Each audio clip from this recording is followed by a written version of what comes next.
There are a ton of open-world games, and sometimes a lot of them can blur together. So when one does something different, it's obvious. Hi humans, it's Noob and today on Game Ranks, 10 open-world games with unique mechanics. Starting off with it's Sunset Overdrive. This often forgotten about, missing link between the Ratchet and Clank series in Marvel's Spider-Man is where Insomniac first dipped their toes into open-world gaming, and it resulted in one of the most fun traversal systems in any open-world game period.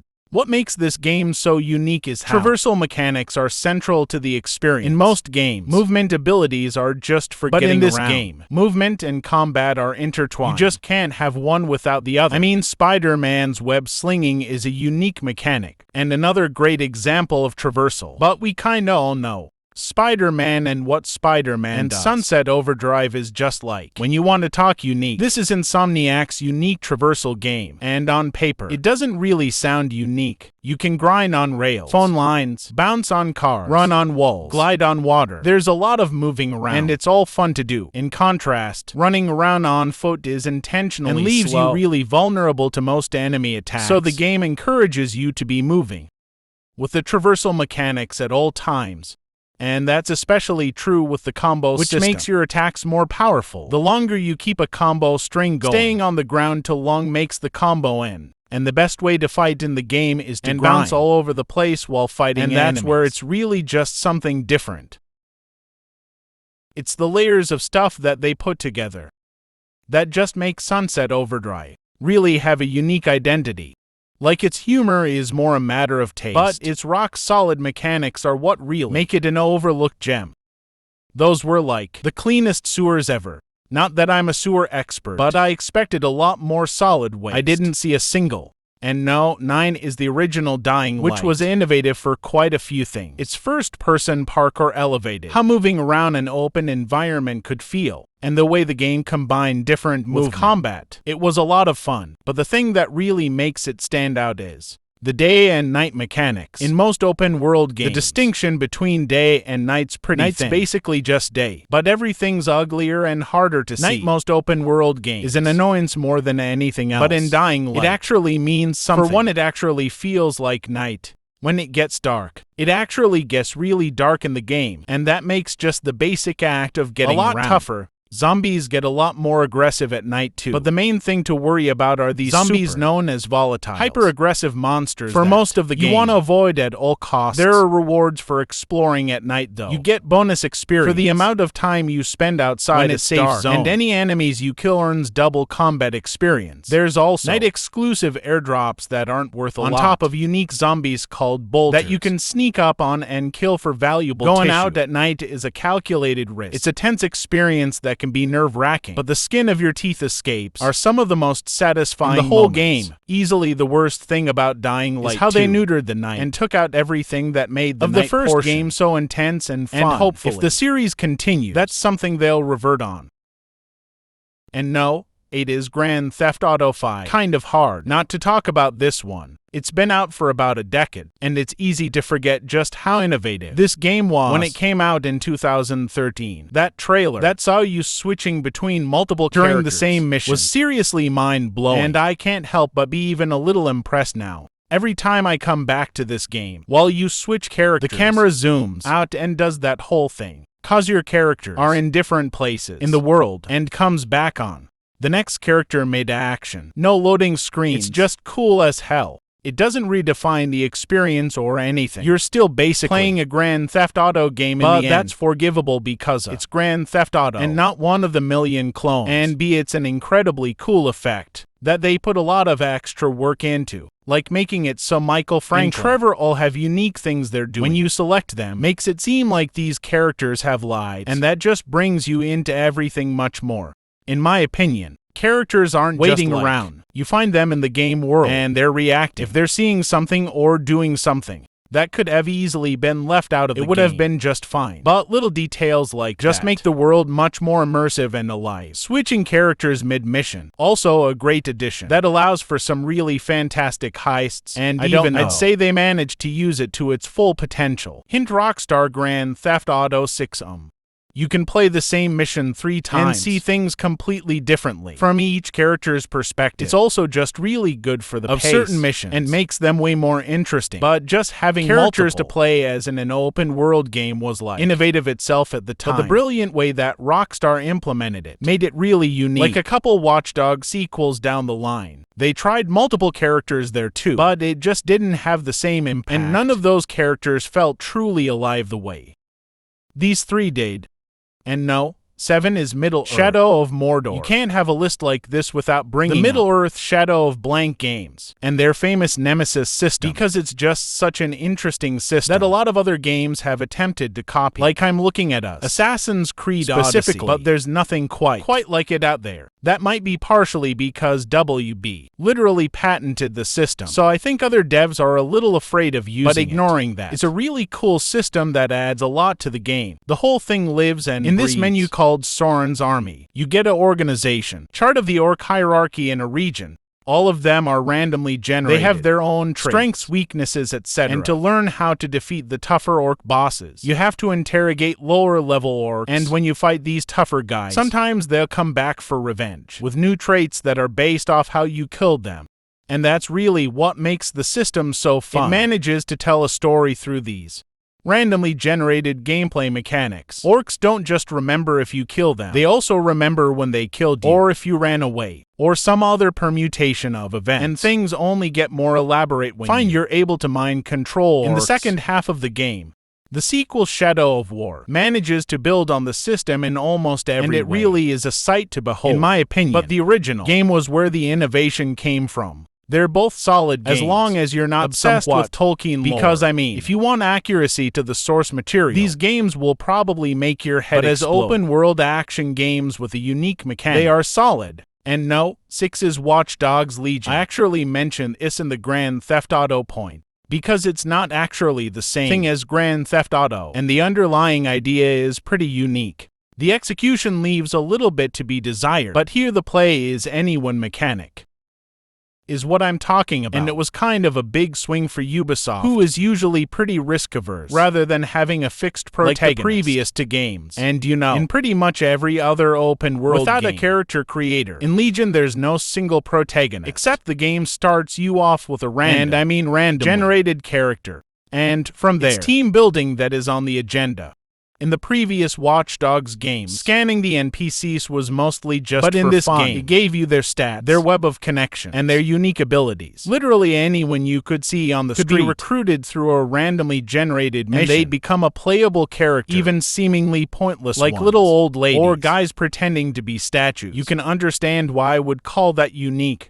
And there's potential for something incredible there. But in practice, it's kinda just playing the game like any other open-world game, except for you swap characters once in a while. Because instead of having a guy with all the abilities, like Watch Dogs 1 and 2, every character has a few abilities, and only those abilities. They can all talk, but the nature of the system means that whoever you're playing as isn't really character in the story, like most open-world games, or Grand Theft Auto 5, where you had 3 protagonists, and switching between them had such a realistic feel to it.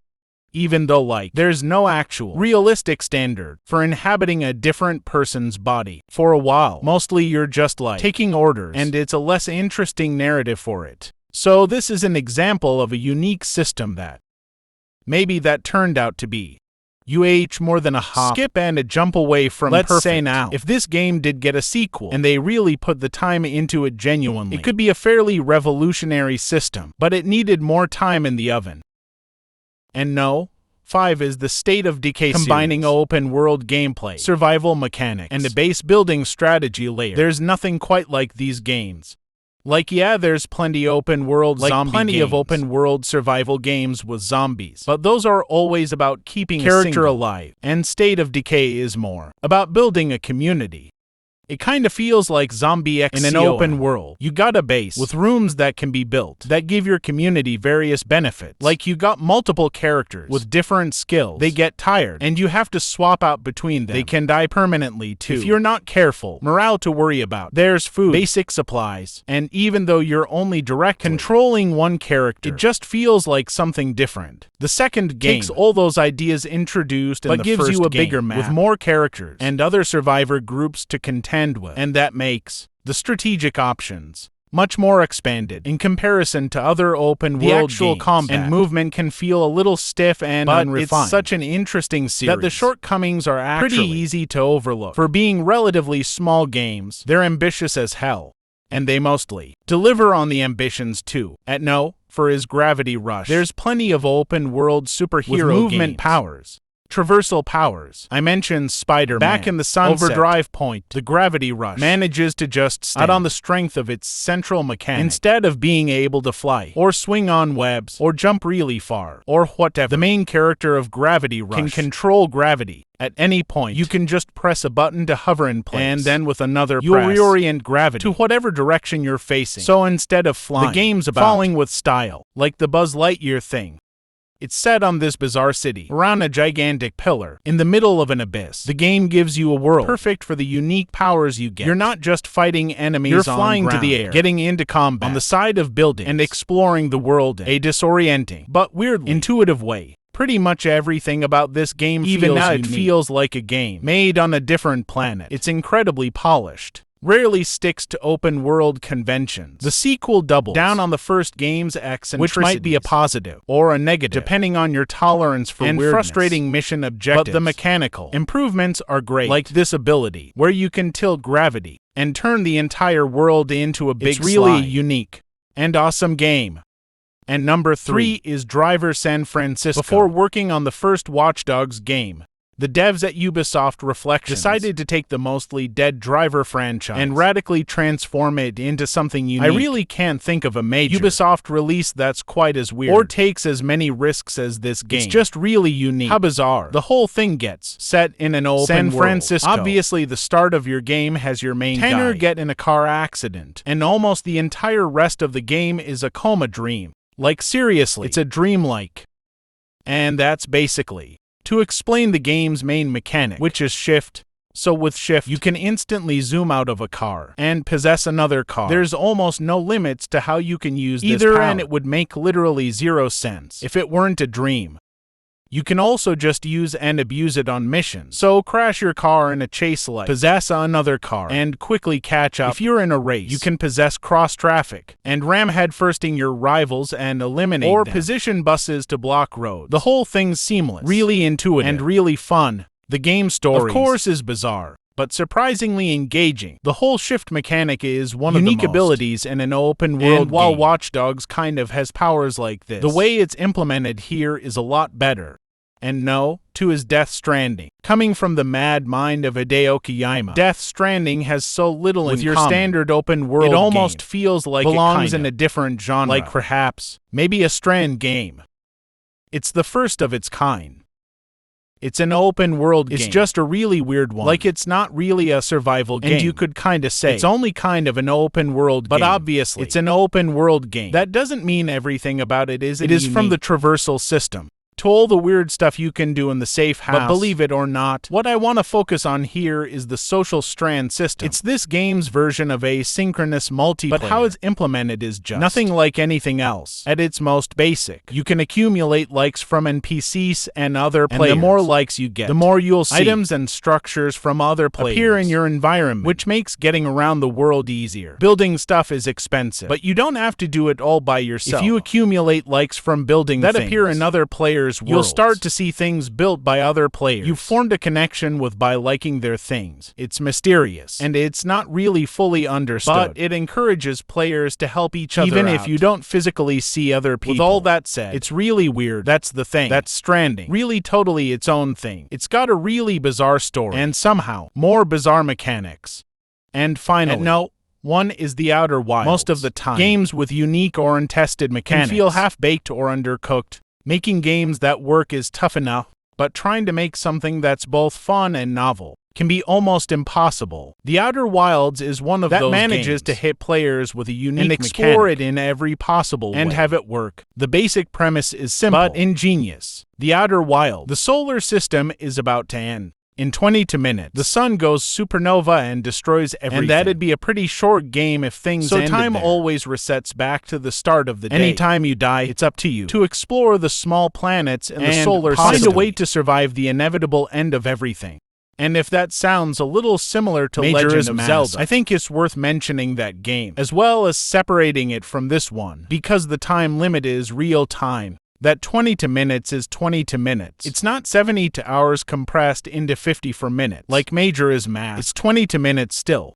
Props to Majora's Mask for trying out something similar much earlier. But what really separates Outer Wilds is that it's such a deep exploration of this mechanic. There's no progression gates in this game. You don't have to do anything specific to go anywhere. You just have to learn how the world works and apply that knowledge in various ways. It's a great system, and the spaceflight and physics are also an incredible system. Another game you could mention in conjunction with this is Deathloop, but that's not even a true time loop. Times of the day kind of function as levels in that game, and again, Majora's Mask and Deathloop are both worth mentioning. And there's millions of games with time loops in them, but there's nothing quite like the Outer World. Couple of bonus games for Ghosts of Tsushima. I just wanted to quickly give this game a shout out for the guiding wind mechanic. Instead of slapping a big quest marker or checkpoint in the map, like a lot of open world games, Ghost uses the freaking wind. It is the most unobtrusive and even weirdly natural feeling waypoint system. That's much more immersive than a standard one in an open world game. It's a simple, really creative solution to a common open world game problem that also fits in with the world it exists in. Way better than if you randomly did this in Saints Row or something. It'd also be weird. Not to mention Legend of Breath of the Wild here. It's so innovative in terms of open world games. There's tons of little things, but most noteworthy is the stamina and climbing system. Minus the rain part. Letting it climb anything in the world is really cool, and there's a risk and reward to getting around. In Breath of the Wild, that just isn't in most open world games, or when other games attempt it. It's not quite balanced in the way that this game is. And finally, we gotta mention Red Faction Guerrilla cause duh.